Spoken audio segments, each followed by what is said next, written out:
இவங்க தான் தப்பு, இவங்க தான் தப்புன்னு நம்ம கை காட்ட முடியாத அளவுக்கான சிக்கல் தான் இதில இருக்கு. நம்பர் 1 கிரவுட் ஏன் அவ்வளோ சேர்ந்துச்சு? சார் லேட்டா வந்தது. சீக்கிரம் சொன்ன டைம்க்கு வந்திருந்தாப்ல அப்டின்னா, இவ்வளோ கிரவுட் சேர்ந்திருக்காது. கண்ட்ரோல் பண்ணக்கூடிய கிரவுடும் அது இருந்திருக்கும். அது நம்பர் 1. அதுக்கப்புறம் இந்த பசங்க ஃபாலோவர்ஸ் இருக்காங்கல்ல, அவங்க சார் எங்க வந்தாலும் வராங்க, சார பார்க்கறதுக்கு. அது எப்படி பாசிபிள் ஆகும்? நீங்க சார் மக்கள பார்க்க வராரு. மக்களுக்கான ஸ்பேஸ் குடுத்துட்டு நீங்க தள்ளி நின்னீங்கன்னா, கரெக்ட்டா இருக்கும். எல்லா மாவட்டத்திலும் சேர்ந்துடுறாங்க, ஆர்கனைஸ் ஆயிடுறாங்க. அவங்களே பெரிய கிரவுடு. அவங்க மக்கள் கூட்டத்தோட கலக்கிறப்ப, கண்ட்ரோல் பண்ண முடியாததா மாறிடுது. மக்களால சிக்கல் கிடையாதுங்கங்க. மக்கள் கலவரம் பண்ணல, மக்களுக்குள்ள கை கலப்பாகல, மக்கள் ஏறி மிதிச்சுட்டு ஓடல. உள்ள கலந்திருக்க இந்த நபர்கள் இருக்காங்கல்ல, ஸோ இவங்க எகுறுறது, போறது, வர்றது, கூரைய பிச்சுட்டு ஏறுறது, டிரான்ஸ்ஃபார்மர்ல ஏறி நிக்கிறது.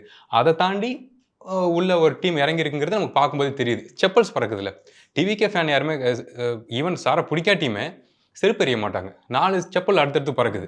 ஸோ அந்த மாரி விஷயங்கள் நடக்கிறதுக்கான ஸ்பேஸ் இவங்க குடுத்துடுறாங்க. ஒரு ப்ராப்பர் டீமா பசங்க ஒரு ஒரு ஆர்கனைஸ்டா நிக்கிறாங்க அப்டின்னா, புது ஆள் யாராவது வர்றாங்க அப்டின்னா, மக்கள தாண்டி ஒரு டீம் உள்ள வராங்க. அவங்க செருப்பு எடுத்து எறியறாங்கன்னா, இவன் வித்தியாசமா இருக்கான்னா, அந்த 4 பேர் வித்தியாசமா இருக்காங்கன்னு மார்க் பண்ணி சொல்ல முடியாத அளவுக்கு இந்த பசங்க அன்ஆர்கனைஸ்டா இருக்காங்க. எனக்கு தெரிஞ்சு அதுதான் நம்பர் 1 ரீசன்.